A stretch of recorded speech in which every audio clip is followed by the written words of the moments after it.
はーい、藤子です。今日はね、くず湯の作り方をご説明しようかなと思いますよ。うちにね、今抹茶があるからさ、抹茶を使いたいなと思って、今抹茶のね、くず湯を作ろうかななんて思って、こんな動画をね、撮り始めました。で、カップ1杯分のね、くず湯を作っていこうと思うんですが、まずはあれだよね、片栗粉が必要なんだけど、カップ1杯に対してね、大さじ1の片栗粉だとちょっと多すぎるのね、硬すぎちゃうから、だからね、小さじ2ぐらいがいいかなと思いますよ。カップ1杯に対しての片栗粉は小さじ1ぐらいかな。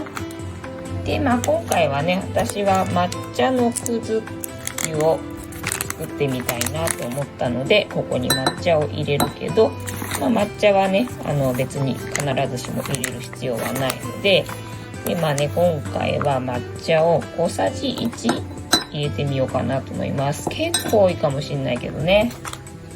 で、あと砂糖はね、カップ1に対して大さじ1ぐらいがいいかなと思いますよ。で、ここに、水をね、少し入れるんですけど、ちょっと今回はね、抹茶が混ざりにくいので、先に粉同士をこう混ぜておいて、水を少し入れて溶きたいと思います。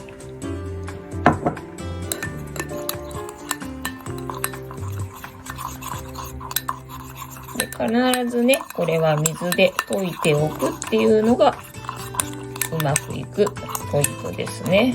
で、お湯を沸騰させておいてください。ここに、沸騰したお湯を注いでいきます。で、今回ね、抹茶がね、溶けにくいんで、もうちょっとね、丁寧にやるんであれば時間かけて混ぜればいいんだけど、自分用にね、飲むだけなんで、こんなもんでいいかなと思うので、ここに沸騰したお湯を注いでいきます。で、これ混ぜながらね、注いでいきますよ。少しずつね。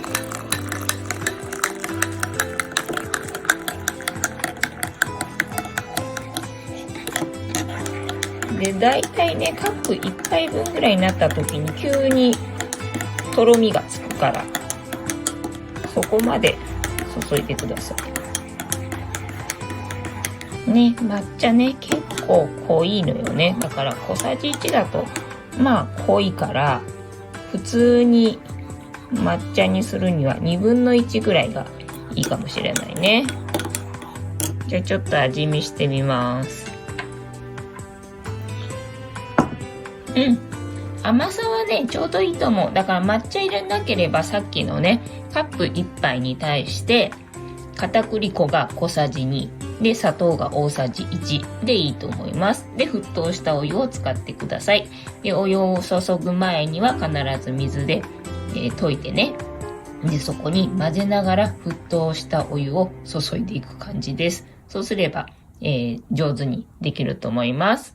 くず湯ってどうやって作るのっていうのね、知らなかった方ね、参考にしていただければいいんじゃないかなと思います。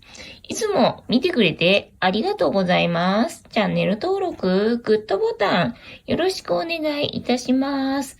ではまた、バイならー。